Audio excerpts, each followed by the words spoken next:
Buat ya, ayat ini turun berkaitan dengan peristiwa ketika Nabi Muhammad sedang bersama para sahabat dan golongan kurang mampu seperti Bilal bin Rabah dan kawan-kawan. Maka datang para tokoh musyrik yang katanya mau mendengar dakwah Nabi dengan syarat beliau mengusir orang-orang miskin tersebut. Assalamualaikum warahmatullahi wabarakatuh. Halo teman-teman, ketemu lagi dengan dua Bang Deso ya di channel Mr. Coach. Yuk mari kita ngobrol di channel ini. Siapkan kopinya yang kental, ngolah pikir dengan share serius tapi santai. Bagaimana menurut Ustadz tentang panitia daurah yang berbayar? Tarifnya mulai dari 300.000 sampai dengan 1,3 juta. Berapa bos? 300.000 sampai 1,3 juta. Kemarin Ustadz yang terbaru adalah 600.000. Yang paling mahal 2,5 juta tuh yang paling mahal ya. Mungkin VIP di depan itu berjarak 1 meter dengan Ustadznya gitu bos. Yang murah-murah di belakang di dapur. Bantuin chef masak, nyiapin sajian. Oke. Apakah ada perbedaan materi dan fasilitas atau metode pengajaran dengan gratis?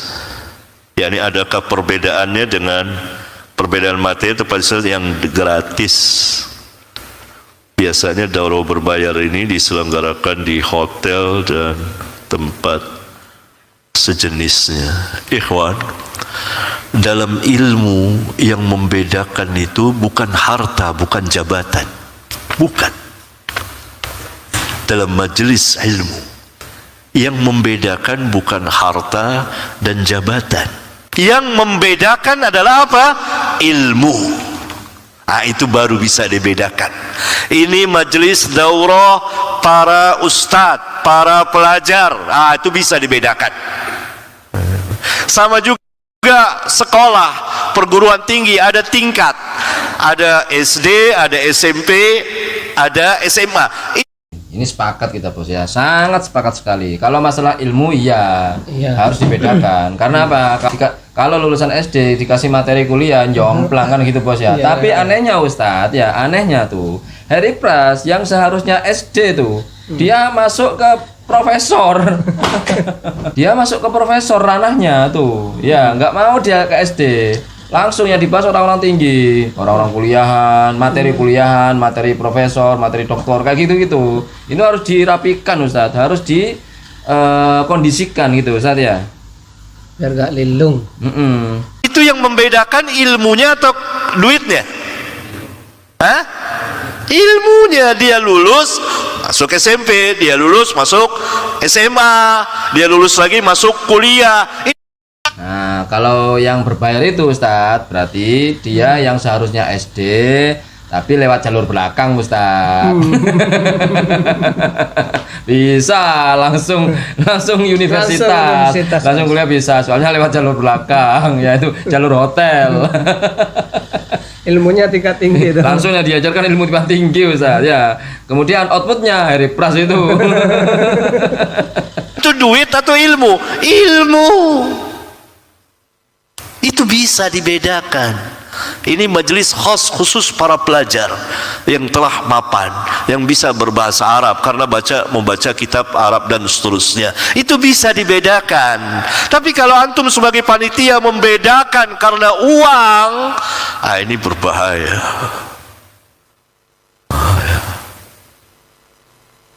Tetapi kalau ada sosial orang, ada orang kaya mau buat majelis, ya buat majelis. Ya, mau buat majelis, dia yang bayarin, orang nggak bayar, boleh. Oke, ini yang pertama. Jika panitia membedakan karena duitnya tuh, ini berbahaya, kan gitu. Ya berbahaya Ustadz bagi yang nggak dapat bagian. Tapi bagi yang mendapat bagian bikin kantong ini basah ya menguntungkan Ustadz ya, bukan bahaya Ustadz ya, gitu cara berpikirnya orang-orang bisnis itu Ustadz ya. Bisnis ya, dia yang bayarin, orang nggak bayar. Nah ini boleh, Andai kan satu orang kaya tuh di hotel, ya dia yang bayar sudah semua Semuanya, fasilitas, mulai makan ya. semuanya. Terus yang datang siapa? Bebas, siapapun yang ingin tahu kajian sunnah, kajian suci ini datang aja, bebas, saya yang bayarin. Nah gitu. Nah, boleh. Dia bacakan banyak gitu bos ya. Haji ini yang bayarin, datang aja sampai terawih tuh dibayarin kan itu. Dan pemateri penceramahnya tuh sering kali ngasih ke orang, ya bos ya, ngasih ke orang yang nggak mampu. Walaupun dia dibayar tuh sama orang, dibayar agak banyak tuh, tapi dia berbagi ya bos ya. Iya. Ayo siapa dikasih. Bahkan Gus Miftah juga, walaupun ya kayak gitu ngasih masa Bos. malah ngasih 100 juta tuh, malah ngasih 100 juta tuh. Nah dibagi Ustadz gitu kalau di ulama kami Ustadz ya. Oke. Tak boleh. Itu. Oke, sekarang kita akan melihat pendapat Ustadz Haji Jawas. Karena dulu beliau pernah membahas ini. Berarti Sudah perkara daurah berbayar ini sudah lama bos, mungkin sudah puluhan tahun. Lah iya semasanya Ustadz Haji Jawas. Saya Jawas hidup aja mas sudah dibahas.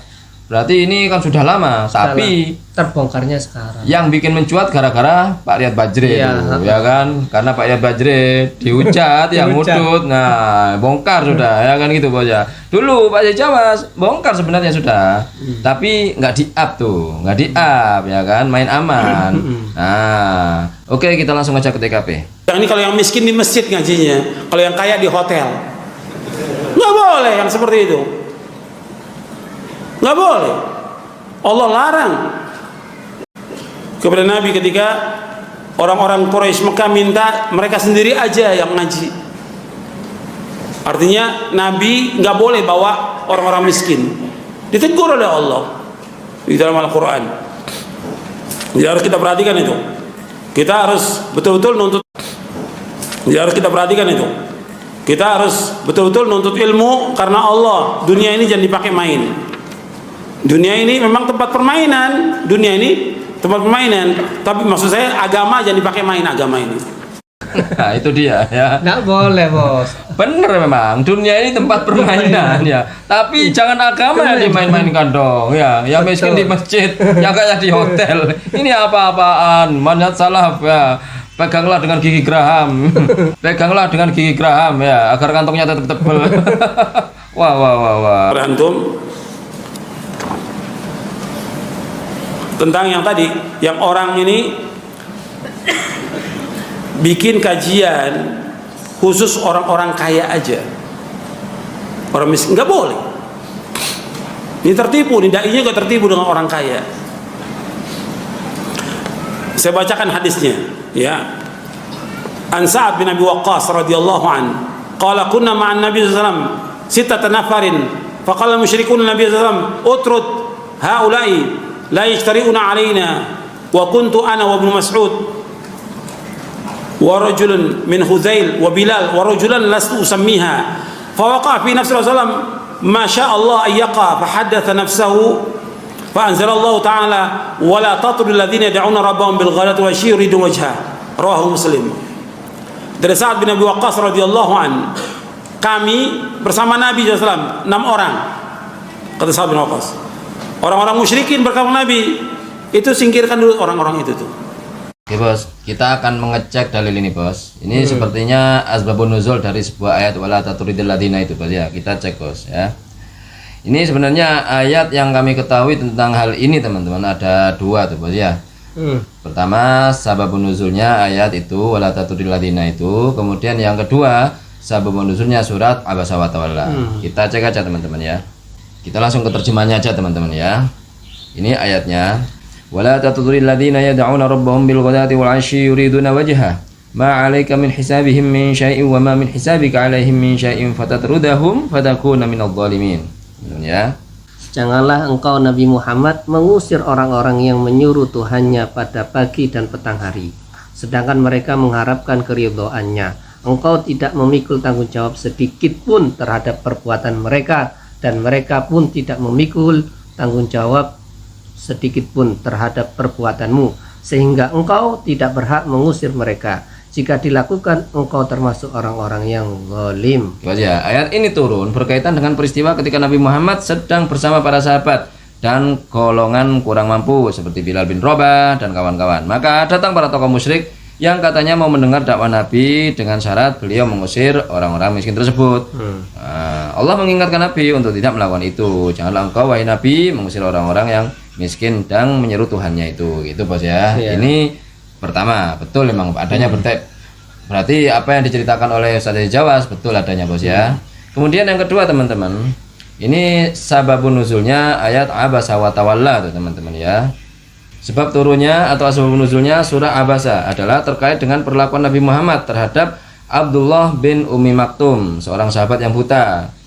Pada saat itu Nabi Muhammad sedang berdakwah kepada pembesar Quraisy dan Abdullah datang untuk belajar agama. Namun Nabi Muhammad mengabaikan permintaan Abdullah dan lebih memilih untuk melanjutkan perbincangannya dengan para pembesar Quraisy. Teguran ini kemudian menjadi asbabun nuzulnya surah Abasa wa Tawalla. Jadi itu dasarnya teman-teman ya. Nah, kalau tegurannya ayat-ayatnya jelas.